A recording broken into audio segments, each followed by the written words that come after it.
The Watership Down podcast is intended for listeners who are familiar with the plot. There will be spoilers. This episode is recorded, edited and narrated by Newell Fisher. It is scripted by Newell Fisher, Erik and Dalibar.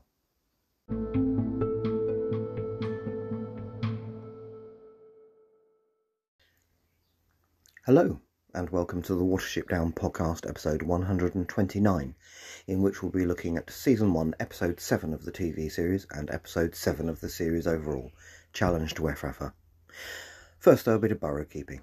I'm recording outdoors again, rather than in the hoo-doo-doo, as the weather is better this week, and my apologies for the late episode again due to our respite leave. Everything should be back to normal next week. I've had a couple of interesting comments on episode 127 from 2 weeks ago on the YouTube channel, which portrayed the first encounter with Efrafa itself. It seems appropriate to mention them now as we're about to encounter that warren again. At GRaider66, who is Erik commented, quote, "Some thoughts for this episode. I wasn't aware that the wrong train is used, and this is when I was recently in the UK and drove with a train, and we even saw a train on the railroad near Efrafa, but geographically the series makes a complete mess about the actual locations. It would be Efrafa, Railroad, River. In the series it is Railroad, River, Efrafa. And the actual location of Efrafa is also awkward if you remember that in the book, Woundwort wanted a concealed warren which ended up completely overcrowded. In this Efrafa, you can put 2 warrens more and it wouldn't be overcrowded. The series treads a new path, and this is starting the conflict between Watership Down and Efrafa, and especially Hazel and Woundwort. So this is the reason why Hazel has to encounter Woundwort so early, and not Holly, who actually seems to have disappeared from the series for the last 2 episodes. But this rids us of one of the best scenes in the book, when Hazel tries to negotiate peace with Woundwort before his attack on Watership Down, and Bigwig shocks Woundwort and his ouster with the revelation that he is not the chief. And yes, Hazel is acting totally stupid, probably because he fell in love with Primrose by approaching Woundwort like this, and it is sheer luck that Fiver has such a vision where he's getting into Woundwort's mind. Actually, this is briefly shown in the book when Fiver talks to Vervain, saying he will die, and Vervain has some visions. The biggest disappointment of the series is probably Blackavar. He's my favourite character from the book, and he has a tremendous change in the movie from broken prisoner to fierce warrior who is even ready to throw his life away and to not get back to Efrafa and protect his new friends. This Blackavar has nothing of it, and I wonder why he's even in this series, because after episode 8 he disappears for good from the series. And one last thing. The music that is played when something dramatic is happening is so annoying, not because it sounds bad, but for me it seems only one part was written and they play it over and over again in some scenes. For example, when Hazel and Fiver are getting arrested, it is played 4 times. End quote. Dalibar 1214 adds, quote, "I love your humour and I never knew Train sounded different. I haven't seen the show. I'll have to listen to that part and find an example of one in the UK. It's funny the little things they might not notice that someone that's familiar with the location, culture, etc. would immediately recognise. It definitely can break the immersion. I personally really dislike that so many shows and movies add romance. Often the female characters feel they're there for that sole purpose, or at least the majority of their character is built around it. It would be nice if more shows, especially for kids, depicted healthy, platonic friendships between all gender identities, instead of making it seem like romance is a given, and in my opinion and experience, making it seem like that is the sole purpose of females, to be more an object, or purposeless without a male." End quote. Some very interesting insights from both of you. This series is over 20 years old now. Do some of the decisions made during its production date it by modern standards as a series aimed at children? Then again, the 1978 film, aimed at adults, was made 45 years ago. How is that dated? Not as much, you might say. The appeal for the Rabbit Welfare Association and Fund is ongoing. Details in the notes. Please give what you can. And I'm still showcasing Watership Down themed art. Again, details in the notes. I haven't had any submitted for a while now. It would be good to have another contribution, and I have no problem with featuring more work by previous contributors. Finally, I must apologise for the quality of images I'm using at the moment, captured from the series. Our laptop has finally died, so I'm unable to screen cap images from DVD until we get it replaced, which is the best way to capture such images. Normal service will be resumed as soon as possible. On which subject, you may have noticed the episodes are getting longer as we go through the series, and tend to be closer to half an hour than 15 minutes at the moment. Are you okay with this? I genuinely want to know. While I'm happy to go with what I like doing in each episode, a podcast that ignores the preferences of its listeners cannot grow, so let me know what you think in the comments or on social media. As the listenership gets more active in commenting on each episode, particularly on YouTube, I want to include more of this kind of content, but I want to know what you think. Talking of which, Let's visit Nuthanger Farm again.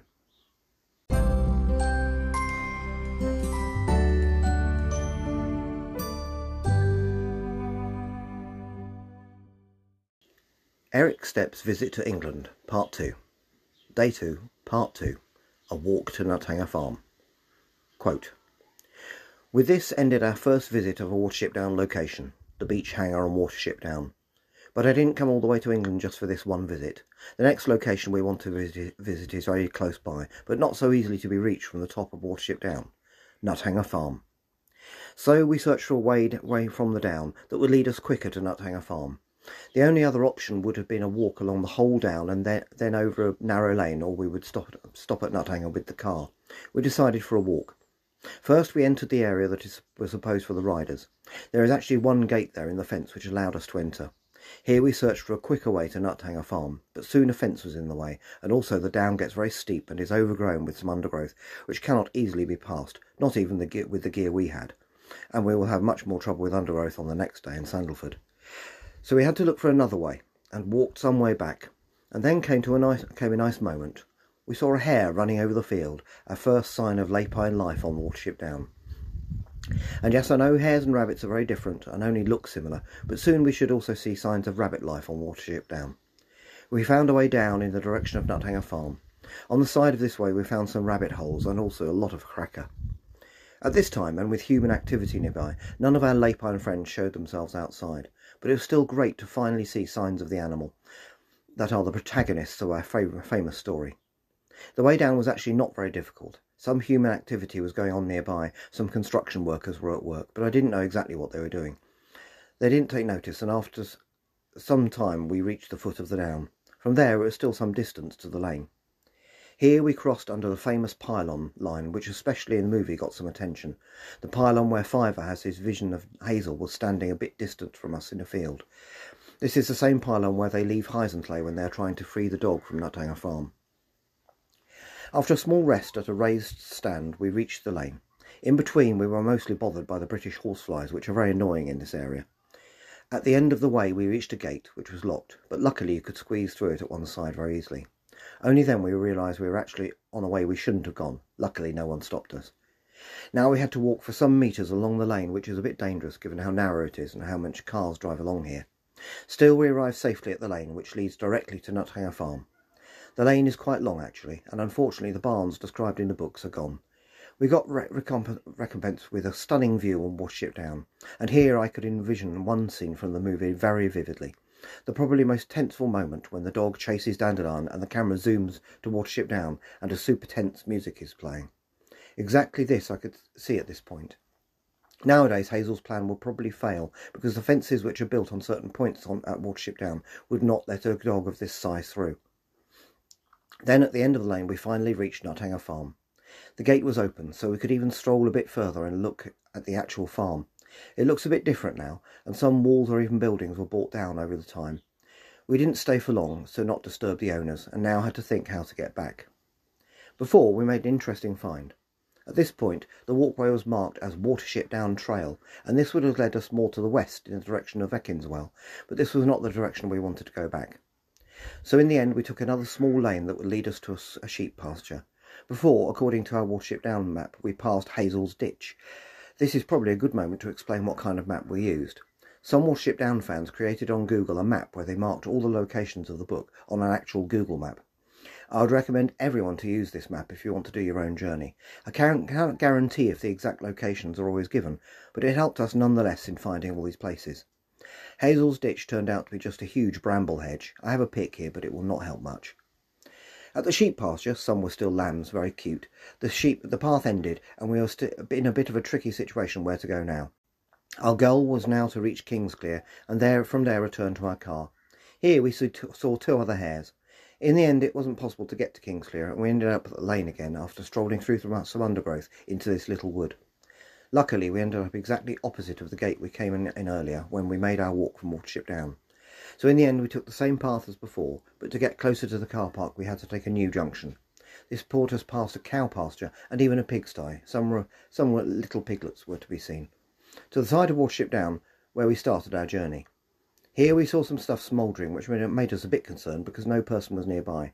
Then we reached another closed gate which we could not bypass, so we had to climb over it. This was probably our first real trespassing, but the alternative would have been a very long walk around, which at this time nobody of us wanted to do. So we reached an enclosure which probably is also used by riders. We saw a lot of traces of hooves on the way, and then a bit later came the biggest surprise for me. There were actual rabbits. They were so elusive and so quickly running down to their burrows it was impossible to make a photo, but I saw almost 5 of them, and always the moment I first saw them they were already running away. At the end we reached another gate, and the way on which we reached Watership Down when we started in the morning. It was good timing because it began to rain. I still took the time for one final reading, the meeting of Hazel and Woundwort before the battle on Watership Down. It was not quite the exact location, but good enough. Then we returned to the car and were almost done for the day. On our way home we drove by Caesar's Belt, which is a long alley of trees which is following the street which we were taking for quite some while. And on our way home we passed Ridgeway Farm and came to a small village called Cole Henley. Veteran readers will know this place as the birthplace of Woundwort. Then our first day was done. End quote. Thank you, Erik. The link to the Watership Down locations Google map Erik mentions will be in the notes. Next week, Erik visits Sandalford Warren and the River Endbourne. Anyway, isn't it about time Hazel rescued Primrose from Efrafa?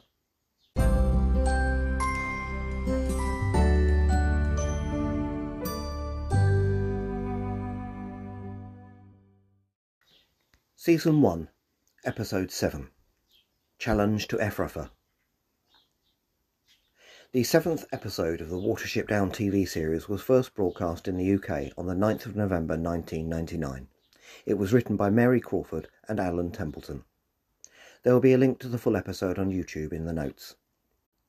Just for advanced context, because Hazel and Fiver's recent incarceration in Efrafa in episode 5 may have you confused if you're more familiar with the original plot, the episodes we're covering this week and next week tell the TV series version of the attempt to get rabbits out of Efrafa as told in the book. There will be significant differences, but the overall story arc of this part of the story will be familiar. After a recap of episode 5, The Shadow of Efrafa, we open with a peaceful pastoral scene as a squirrel emerges in a tree and looks in the direction of a river, on the other side of which is Watership Down. The owlslet is in training, and this time it looks like they're in business. Poor Hawkbit has been given the task of being a living springboard so that the others can leap over a log. At a nod from Captain of Owlslet Bigwig, they all leap over the log, followed by a swooping, crying Keehar intended to terrify pursuers, presumably to give Hawkbit a chance to get away. But they're not finished. The entire Owlslet leaps on Hazel from behind without warning, very obviously for Bigwig's amusement. As they leave the session, Pipkin says they are getting so good they could sneak up on a fox. Hawkbit says not to say that in front of Bigwig, it might give him ideas. Bigwig says they now have a good Owlslet, though it seems to consist of Pipkin and Fiver, 2 small rabbits, and Dandelion and Hawkbit, hardly a huge fighting force, though no doubt they have other skills. Nevertheless, Hazel says they are ready. They are going back to Efrafa. Back at Efrafa, in the shadow of its twisted tree, Primrose and Blackavar, who seem to be doing all the work, are moving vegetables underground, supervised by 2 brutish-looking rabbits that make you realise what Watership Down is up against. In the novel, they would be typical Owlslaffer, council police, but there is little evidence of the council of Efrafa here. Woundwort emerges onto his security platform, by which I mean a raised area designed to convince you of your importance, to question Campion and Vervain. He wants to know if they are incompetent or lacking in motivation. He has ways of dealing with both. He wants to know why they haven't found the enemy warren yet. Campion says they have tried, but only tracked Hazel and Fiver as far as the wood. Woundwort wants to know where they went from there. As Primrose passes, carrot in mouth, she hears Woundwort order wide patrols to be doubled. He wants Hazel and Fiver brought to him. He wants the enemy warren found and destroyed. Remember that at this equivalent point in the novel, Woundwort knew nothing of the warren on Watership Down or its inhabitants. But here, due to Hazel's impulsiveness in their previous mission, this far nearer Efrafa is already a deadly enemy. Primrose is chased off by a thug. Campion and Vervain bow to Woundwort, another innovation of this series, before scurrying away. Woundwort retreats into his lair. It hardly feels right to call it a burrow. At the vegetable store, after one of the disturbing echoing noises that distinguish this Efrafa, Primrose points out to Blackavar that more Owsla on wide patrol means fewer guards. Blackavar points out, a little too close to an Owsla thug, that even if they get away, they won't have any more chance of finding Hazel and Fiver's warren than the Owsla. Primrose says one thing at a time. The Owsla thug tells them no talking. Campion is saying to Vervain that Woundwort took their lack of success better than he expected. 4 non-Owsla mark rabbits are orders to stand aside for officers. 2 of them are Primrose and Blackavar. Primrose looks at Campion. Vervain challenges her and tells Campion she needs watching. He thinks there was something between her and Hazel. Campion is surprised to hear this. With an evil smile worthy of an Instagram post, he says she may even know where his warren is. She bears very close watching. Back on Watership Down, a meeting is underway in the honeycomb. Hawkbit and Dandelion, predictably, are somewhat sceptical about going back to Efrafa, but Hazel says he promised Primrose and Blackavar he would get them out. Hawkbit comments that he made the promise, not them, but Bigwig replies that's why he's asking for volunteers. Pipkin says it will be a dangerous adventure, so they will need him. He raises a paw. To Hawkbit's disgust, so does Dandelion. Then Blackberry. Then Fiver. Saying he is going to regret this, Hawkbit raises his paw. Above ground, the Watership Down wide patrol gathers. Hawkbit is annoyed he was picked over Dandelion, who says with a smile the better rabbit won. Kihar lands and uses a phrase that, I gather, is an example of military humour. Hurry up and wait. Born, I suppose, of the experience of those under orders who do not have what they are ordered to do explained to them, or are just led by fools, perhaps. He asks if they can go now. Hazel gives Bigwig a solemn nod. Bigwig says, we go now. The expedition leaves the down, waved off by Dandelion and Pipkin, who stay behind. Back at Efrafa, Blackavar is keeping watch while Primrose digs an escape run. Vervain spots him as Blackavar goes to warn her that they are checking the burrows. Vervain comments on how messy Primrose looks. She says what is the point of grooming here? Because it is expected. He orders her to groom and gives his nasty smile as he watches her. Campion watches as Vervain continues to humiliate her, saying he hopes she does try to escape so he can make her suffer. Then Campion tells him enough. Out of earshot of Primrose and Blackavar, Campion warns Vervain never to treat anyone that way again, saying we're Owsla, not mad dogs. Blackavar says they were nearly caught that time. Primrose says the tunnel is nearly finished. When Blackavar says Vervain is going to kill them, she replies she will have freedom or she will welcome death. Accompanied by the usual light-hearted Watership Down Owsla theme, the expedition reaches a stone wall where Kihar tells them they are about to reach what he calls the Old Stone Road. We hear a train. Does he mean the rail track? Bigwig warns them they are nearing Efrafa and to be on their toes. Hazel checks with Fiver, but he is having no visions. This irritates Hazel, but he apologises for his shortness with his brother. Everyone is risking themselves for a promise he made. Fiver's response is, being a leader means doing what you think is right, then living with the consequences. Hazel says trying to be right all the time gets tiring. Back at Efrafa, Primrose and Blackavar are on closely supervised Silflay. Vervain, the sadist, comments to Campion that they are being very careful not to cause trouble. Campion comments that this might be because they have accepted their place in Efrafa. Vervain's response just about sums him up. He says that does not happen until you have crushed their spirit. And you'd know, says Campion. Vervain continues, displaying an impressive knowledge of the subject. He describes what to look out for, such things as dull eyes and sagging ears. Primrose looks up from Silflay and stares right at him. Vervain is affronted and goes up to Primrose, looming over her. He tells her to take a step back. She does. He tells her to look at him when he's talking to her. She does not. Infuriated, he raises his paw ready to strike. Campion is just about to take Vervain on when Woundwort's voice rings out, ordering them to him. He asks them why they are not on wide patrol. Vervain says they just got back.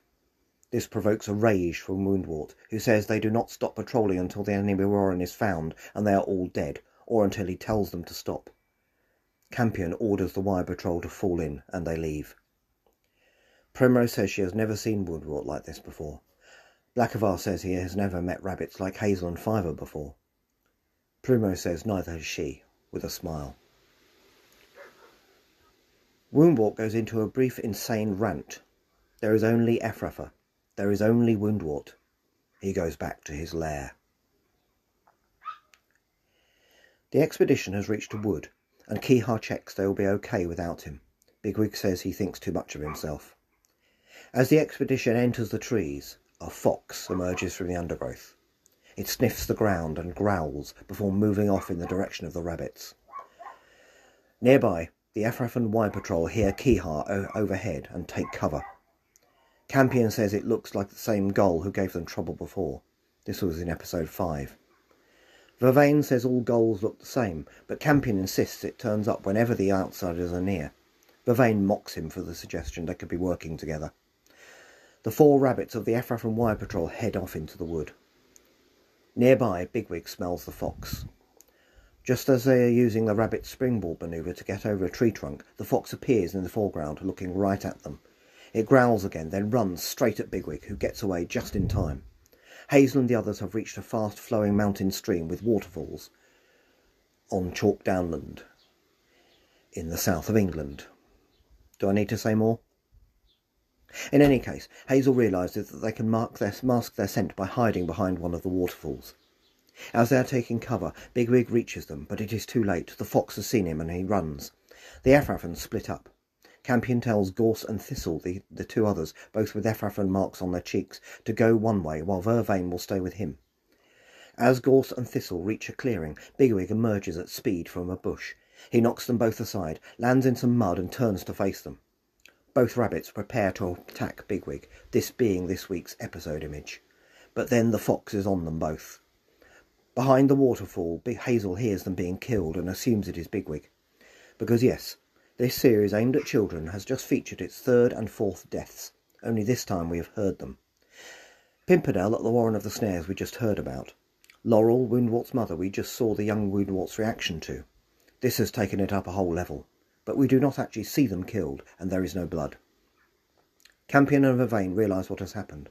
Vervain is terrified that the fox will come back, but Campion's tracking skills inform him that the fox was chasing something else. Gorse and Thistle were just in the way.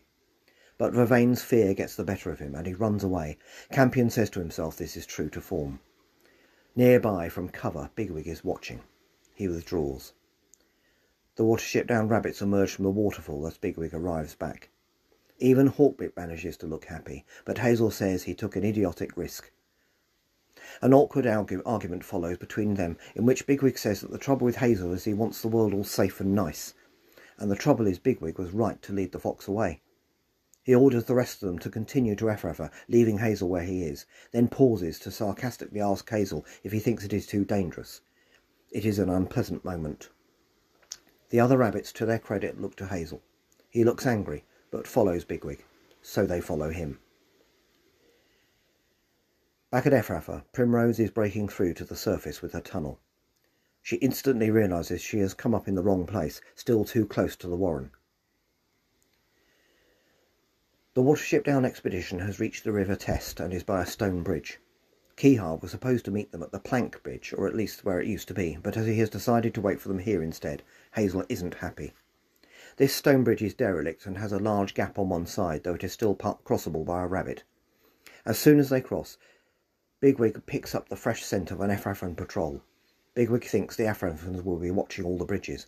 They will be back soon, Hazel concludes. They all take cover under the bridge, and Hazel says they have to rethink the raid. The issue is how to get away in one piece. Hawkbit suggests rethinking back on Watership Down. Bigwig and Hazel start to argue. Bigwig saying they will fight their way out, Hazel pointing out they will be trapped. Blackberry has wandered off and is now inspecting, you may have guessed, a small boat, a river punt, tied up on the bank under the bridge. Bigwig says he will keep watch while Hazel decides how fast to run away.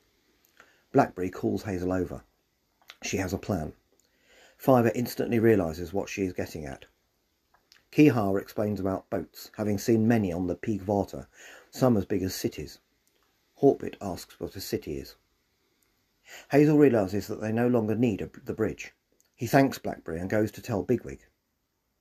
But he's gone. And now the Efrafan patrol returns to the bridge. Hazel tells the others that Bigwig has gone, and they keep quiet under the bridge. Back at Efrafa, Primrose is telling Blackavar that she has come up near the guard post. They cannot dig any more, and they will have to wait until dark to escape. Just then, they hear Woundwort in a fresh rage. Primrose quickly realises this has nothing to do with them. Vervain is quivering in terror before Woundwort. He is accused of desertion for leaving Captain Campion while a fox was nearby. Woundwort passes sentence of death and raises a paw to begin carrying it out. At that moment, Campion arrives and says he sent Vervain ahead, lying in order to save his life. Woundwort returns to his security platform and demands a report. Campion has met an experienced captain of Owsla from another warren who wishes to join Efrafa. It is, of course, Bigwig, who informs General Woundwort he is at his service.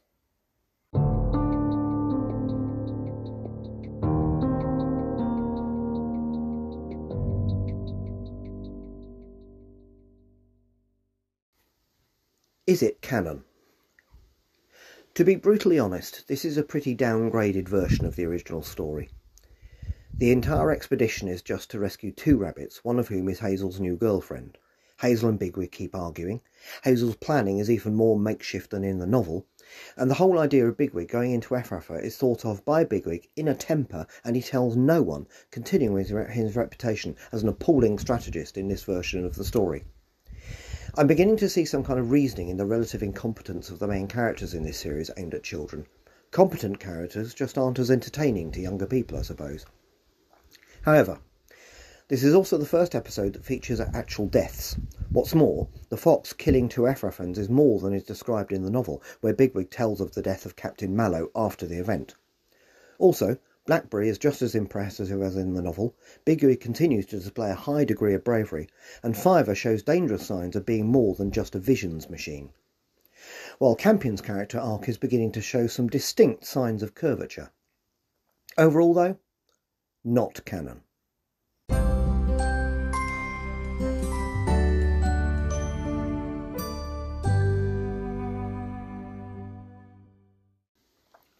Next time, Bigwig integrates himself into Efrafa and has to put together an escape with no advanced planning.